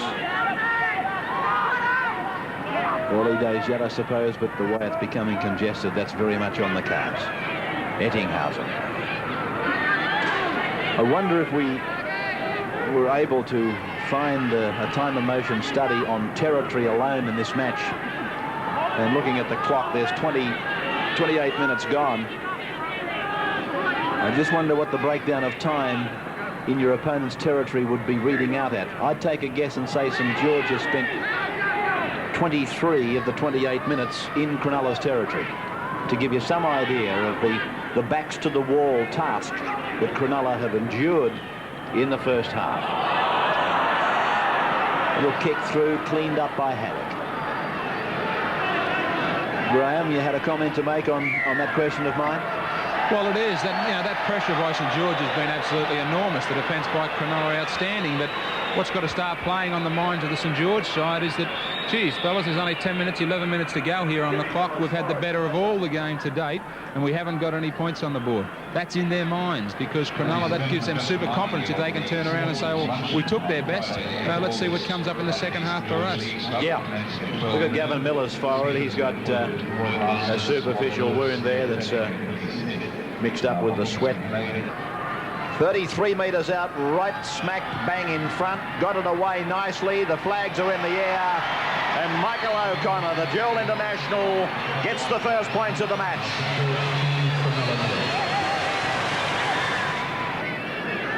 The young Sharks of 86 would mean that they're in their 20th year, Cronulla Sutherland. How time flies. 67, did they not come into the league? So they're in their 20th year. And they've done so well when you look at their strike rate, if you like, their strike rate of semi-finals and grand finals in their first 20 years, and then compare it with other clubs. 73, they went down to Manly. 78, they went down to Manly. They've taken out the Wednesday night cup on 2 occasions. As we see the ball flick past inside for Ettinghausen. He's inside the 40 and the 32. And Watson is going in to score. Watson dives in to score at the Paddington end of the Sydney Cricket Ground.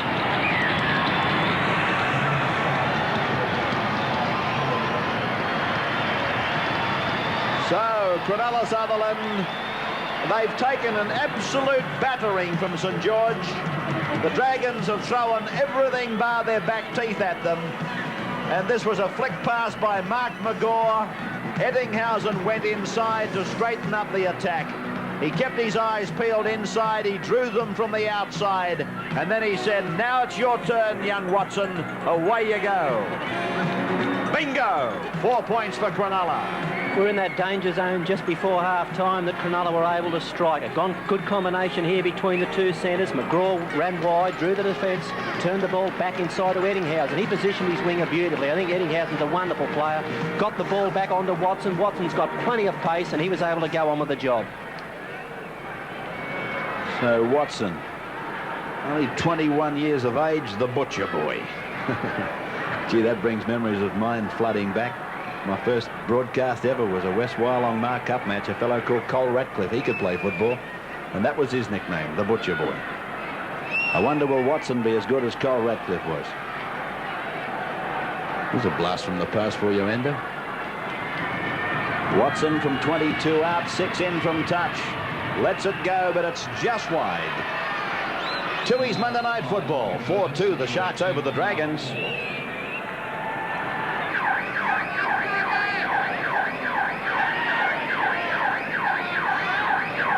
Now Haddock, Young, floats it out wide for Johns. Gets inside Hatch. Look at this boy go! Johns with a good run of about 30 metres. Tackle just outside the 22. Haddock. Oh, waltzed through his head back in disgust. He wanted it bad. Lenane, grubber kicks ahead. Gets off. What a bounce. Lenane, wide ball to Johnston. Johnston goes in to score. That's a miraculous try for St George. Oh, Steve Lenane got the bounce of the year.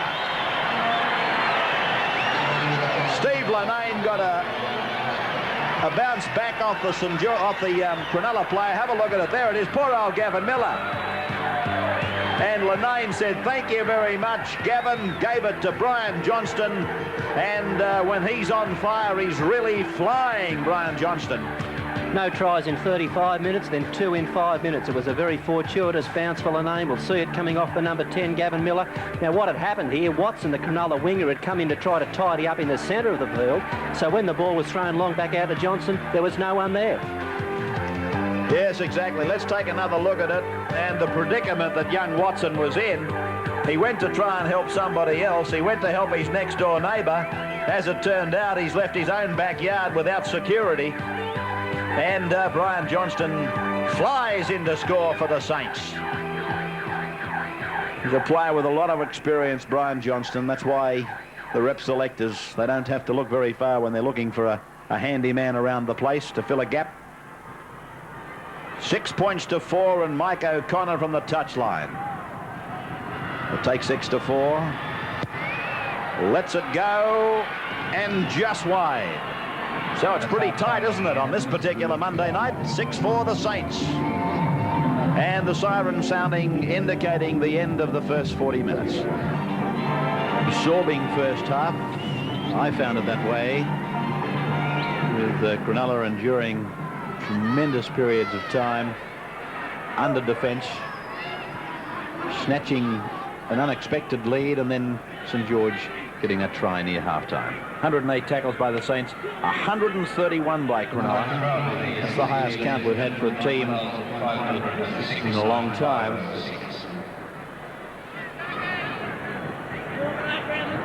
Guida, tackle on his own 22. Fafita has sunk to the ground. No, Johnny Fafita fairly well, and I'll tell you what, if he goes down injured, then he's really hurt. Ball played by Welsh, and and it's spun back for Funnell to get a kick in. And it's gone straight to docking. Well, Funnell had plenty of time with the kick. He was entitled to direct it to anywhere else other than where it eventually finished up. This is Hurst now.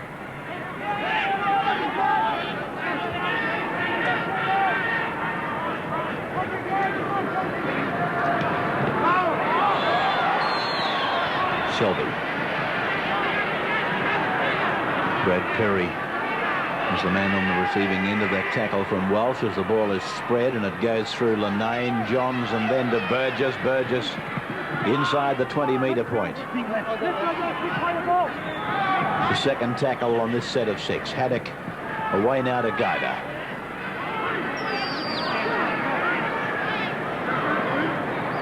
Walsh. 4 tackles. Guida running unchecked. Gets a pass away. There's still a chance here for the Dragons. O'Connor picks it up to Haddock. Haddock goes himself. He is pulled down about 5 metres out, not held. Now he is, and there's 5 tackles gone. As it goes out to Mike O'Connor, he puts a grubber kick back in, and it's dived on by Cronulla. Play by Diamond. This is David Hatch.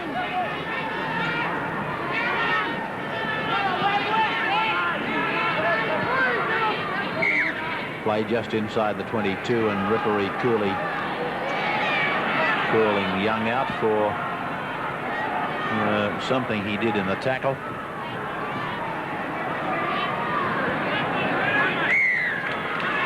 Penalty to Cronulla.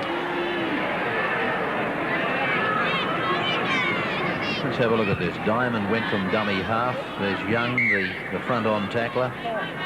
Oh, yeah, he's dead set. Got him for the left knee. Played by Hatch. This is Miller. Now it's Diamond. Back now for Watson. Tackled by Johnston. Played back to Porter. Michael Porter put down by the St George forwards. Miller. Jackson! 3 metres out from the line. A sweet tackle by Funnell. Now it's Hatch.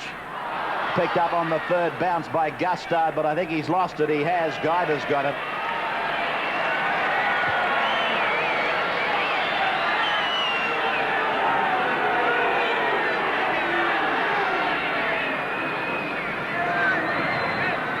Walford.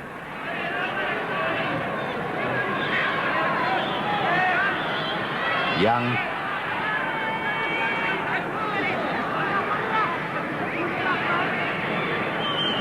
Guida. The scrums and penalties. Scrums going at the rate of 2-1 to St George. The penalties almost the same ratio the other way to Cronulla. Here comes this little midget, Jonathan Docking. Takes an unbelievable battering for a man his size, but he just keeps bouncing up. Diamond.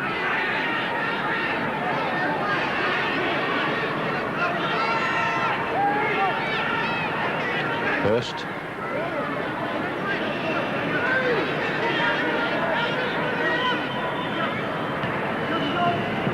Hatch turning it in for Speedsley.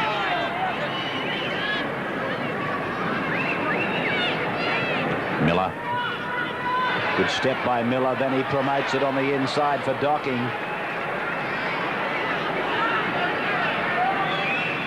I had a there's a knock on by David Hatch. If I had a criticism of referee Cooley tonight, it's, in my opinion, his the tolerance he's shown in players allowed to lie on the man tackled. It's becoming, to me, very prevalent with the referees. They're allowing teams to lie on the tackled player for far too long. Cronulla Sutherland coming up with the football. Hatch gets it away to Gustard. He's tackled 12 metres out from the line. Play back to Hatch. He decides to take a dummy half run. Gustard, away it goes now for Diamond. Diamond is tackled about 15 metres out. Diamond should have let the ball go then. St George was shot to pieces out wide. Miller goes from one side, runs across to the other, picks up another runner. It's Docking, and Docking is tackled 10 metres out from the St George line. The Dragons in a bit of trouble here as Porter goes across, gets a pass to Eddinghausen. It might have been a touch forward. Porter backs him up, gets the pass away to Phil Hurst. That's a try. There's a try awarded to Phil Hurst. Well, it was absolute and total perseverance on the part of Michael Porter. He was the man who really made this happen. Here he is, bulldogging his way across the ground. On the Tui's replay, he gave it to Eddinghausen. I thought the pass Well, it was line ball. Then he wrestled with, it looks like Funnell, Walford and Burgess. They should never have let him get the ball away, and Hurst it was who goes in to score the try. Well, Porter's normally well known and better known for his taking of the ball up and hitting the line hard, but here we can see his ball skills. He threw the lateral pass to the player next to him. He then backed up and took the reverse pass, popped the ball up to Hurst, and Hurst was able to go in for a critical try. Yes, there's no doubt about that. Phil Hurst, the try scorer. But let me say, a couple of passes there, and they were both thrown by Porter. They both had a little question mark on them, but St George, they're going to have to wrestle with the fact that 3 players had Porter and couldn't tie the ball up. The kick from the touchline by Watson is wide, and Cronulla Sutherland leads St George by 8 points to 6. Now it's Diamond. So that's their second tackle as they drive it towards the Brawongle or the Clive Churchill corner. I think I'd rather use that description from here on in. With the stand now open. The great man honoured. Porter flung to the ground. That sickened him too as he wobbles to his feet. Miller is tackled. That's 5 gone. I wouldn't be surprised if Cronulla employed an old tactic we saw from him, that extravagant kick across the ground. Not that one. Burgess in trouble. It's a try! Is it not? No, he's ruled that it went forward off the hands of Cronulla players. By Jove, I thought Jackson had scored a try here. Down it came. He's ruled that it came off.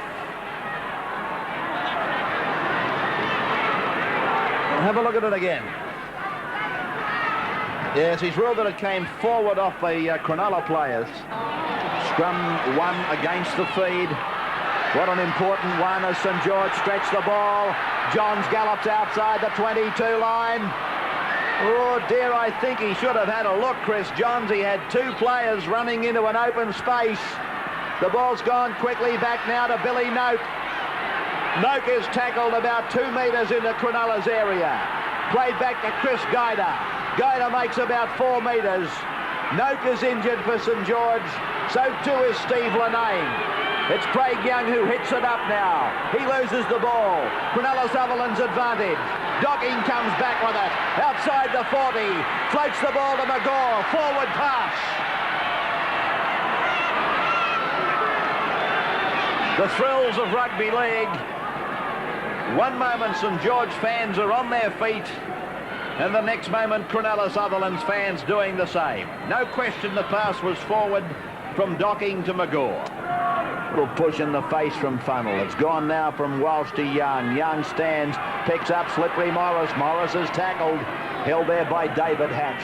Middle of the ground, Linane goes back towards the markers, and he's easy prey. 5 tackles gone now for St George. Haddock's the dummy half. Out it goes now to Funnell. Puts a little kick up. McGaw is there to clean it up.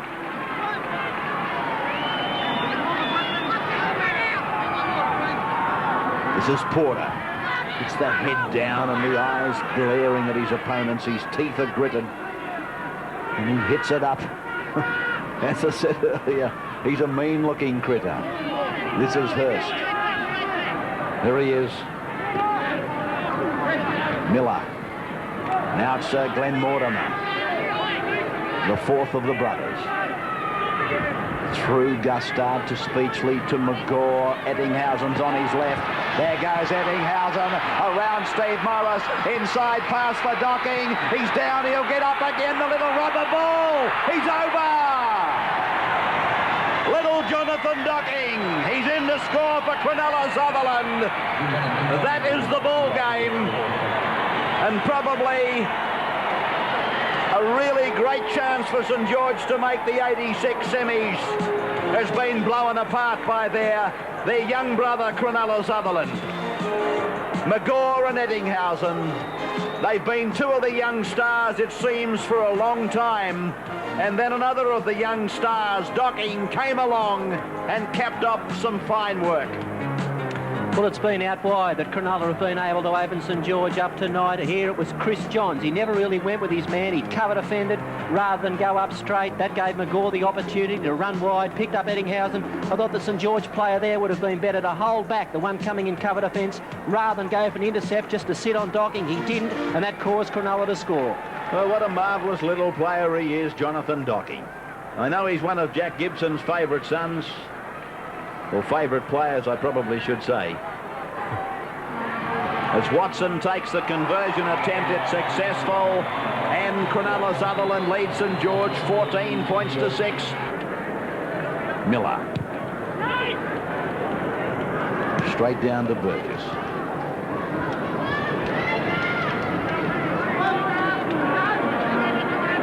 Of course, there is a theory in gambling circles that if it doesn't get paid out on the 6, it should jackpot. Well, that's all very... Oh, St George! Good bounce for O'Connor. Up for the corner goes Johnston. He's tackled. Glorious tackle by Docking. Well, what do they say? Good things come in small packages. I tell you what, they put plenty into this Docking package.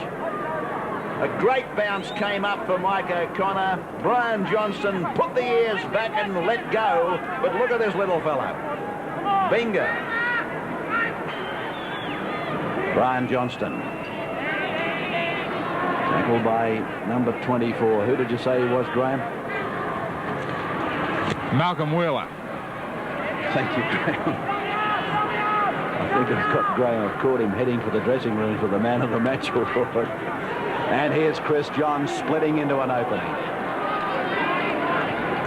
I hope that's where he was. A very hollow sound to it. This is Linnaean now with a little kick over the top. Docking.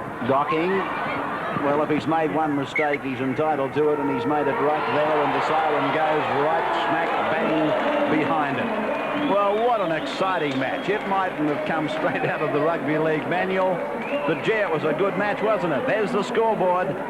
Cronulla, Watson, Hurston, Docking tries, Watson a goal, and for the Saints, Johnston a try and O'Connor a goal.